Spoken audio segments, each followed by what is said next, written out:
Working on a 97 Camry V6 3.0. I am going to show you how to replace the clutch accumulator. So as you can see, the new clutch accumulator is on. It's pretty easy to remove. The part number is from the dealer. The clutch accumulator, you will have, if it's bad, you'll see it leaking underneath, below the lines. There's like a little plate underneath there. So when that goes out, you'll have fluid leaking when you press on the clutch.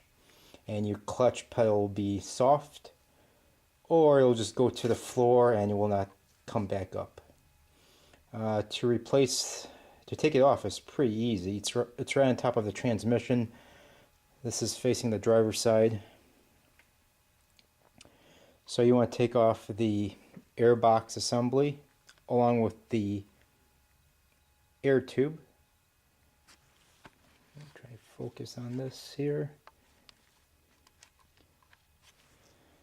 And you want to remove the starter, which I have already done. So once you take off the starter, you'll be able to get to the top. There's two 14mm bolts holding it, and there's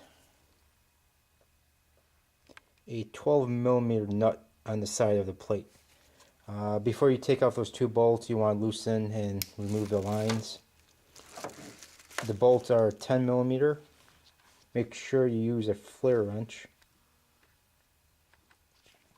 Right there, take off those two lines. Once you got those two lines removed, then you can take off the two top bolts, 14mm, and the one nut along the side. And then that plate will come off. And then you just get your new one. Before you bolt it on, you want to put the lines on. Screw the lines on, the nuts on by hand first. Make sure they're, not, you want to cross thread them. So make sure that you thread them on first, both lines, and then you could put the plate back on. And you just want to snug it up.